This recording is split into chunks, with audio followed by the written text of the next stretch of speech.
Good morning and welcome to Gachagua TV. Gachagua is expected to unveil his political party anytime from now. This party is giving the government serious headache. The fact that Gachagua is naming a political party is significant in my view for a number of reasons. Number one, it is coming at a time when the IBC is being put in place. It is coming at a time when William Samoei Ruto is at his lowest moment. Ladies and gentlemen, in this video, I want us to look at this new party that we are going to withhold the name for reasons best known to us. Ladies and gentlemen, Gachagua is the former Deputy President of the Republic of Kenya. Gachagua was William Samoei Ruto's confidant. Gachagua has been setting the agenda of the politics in this nation. Gachagua is the man to watch. He remains the strongest opposition leader as we speak today.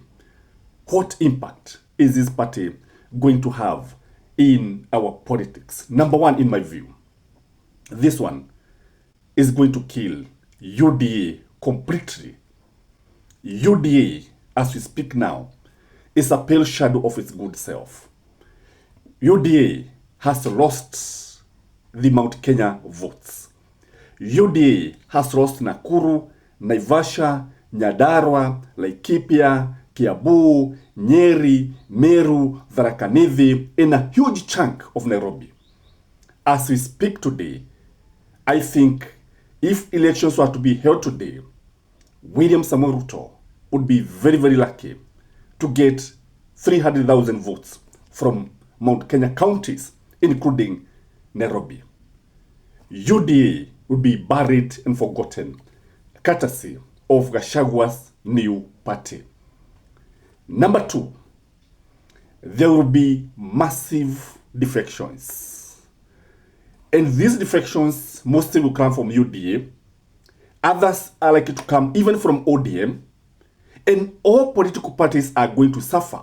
They are going to feel the heat of Gachagua's new party.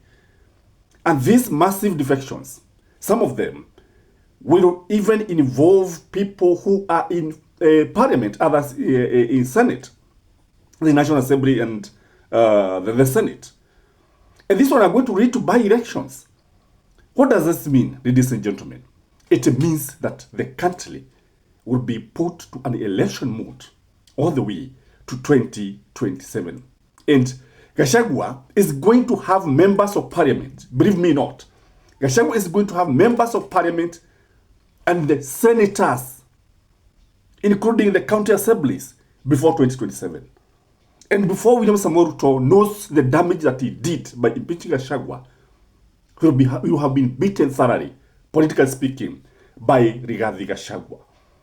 There is also talks of recalling members of parliament. There's that clause that allows voters to recall their members of parliament if they are not satisfied with him. There is a lot of dissatisfaction. There is a debate already going on in many counties in Mount Kenya. And one of the person I strongly believe could be recalled anytime is the Kikuyu member of parliament, Kimani Ichung'wah, the so-called majority leader of the National Assembly. He's not alone. Many of these guys are actually having water. They are feeling water in their stomachs. Because the moment IBC will be in place, the moment Gachagua will actually name his party, expect signatures to be corrected. And once this happens, what does this mean? It means we shall constantly be on an election mood all the way. And this one is going to set pace. This one will be a dress rehearsal for 2027 general elections. In fact, this is what Gachagua wants. The other thing that is going to happen is that the opposition is going to be very strong. Gachagua is going to strengthen the opposition. Strong coalitions are likely to be built. And the government will be constantly kept on its toes. If you look at the government today, the government is unable to breathe. because of Gachagua, Kalonzo, Eugene Wamalwa, name it, Akin Maraga. So I've been saying that opposition is becoming stronger day by day, where the government is becoming weaker and weaker every passing second. Expect an opposition that will be very, very strong. And this will be a serious threat to William Samoei Ruto. Gachagua will be a serious threat to William Samoei Ruto. Because, you see, the reality of now making William Samoei Ruto a one-term president will come to fruition. Because already the perception in the country is Ruto must go. And the big question is this going to happen? And you see, perception in politics plays a major role when it comes to voting. Because you see, even the children, when they are playing, ukiwapata pale, utasikia wakisema, Ruto must go, Ruto must go.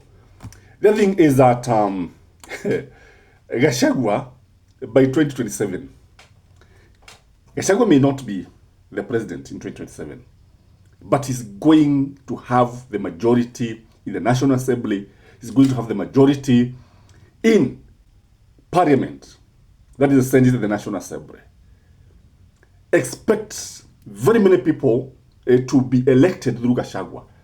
That is Gachagua's party. Nairobi, Gachagua is going to control Nairobi. Gachagua is also going to control Mount Kenya East and Mount Kenya West. Gachagua is also likely to have pockets of members of parliament and MCs and senators from other regions. So he is likely to have the majority party in parliament. So Gachagua's influence in future of this country, the future of this country, there's no way that Gachagua will be ignored. The other thing is that Mount Kenya influence in Kenyan politics will be felt. The president will be elected, will have to work with Mount Kenya leaders for him to stamp his authority properly. If you look at William Samoei Ruto, the moment he lost Rigathi Gachagua, he became very, very vulnerable. The moment he lost Rigathi Gachagua, he clings on Raila Amolo Odinga. In fact, Raila is the man holding William Samoei Ruto today. Without Raila Amolo Odinga, I can tell you, this government cannot survive. That is the truth of the matter. But when Gachagua was the deputy president, William was very okay with everything. He did not care much because he knew, after all, he had the backing of a huge chunk of Mount Kenya. And what I can see here, if William Samoei Ruto is not careful, we are likely to have a stampede in government. I've always said this. A stampede like the one Mwai Kibaki and Raila and Akina Saitoti, JJ Kamodho caused in Moi's government when he named Uhuru Muigai Kenyatta as a presidential candidate. What they did is that they all joined the opposition. What would happen if many people now decide to leave William Samoei Ruto? No, these guys are survivors. They want to be in parliament. They want to be on the side of the people. Don't tell me that they cannot leave the government. As we speak now, the guys who are in power are having sleepless night. They don't know what to do. By the way, it's a reflection of the sun coming from one side. That's why you see me struggling, because of the reflection of the sun. It's a good morning. Ladies and gentlemen, Gachagua will be undisputed king of the mountain. That is a fact. And regionalism is likely to result from Gachagua's party, whereby ODM will be seen to be controlling Nyanza region, Gachagua Mount Kenya region, William Samoei Ruto Rift Valley region.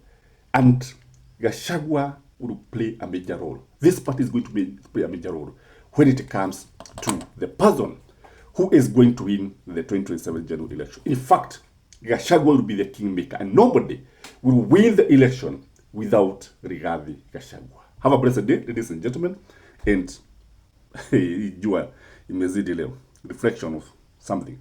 So bye-bye.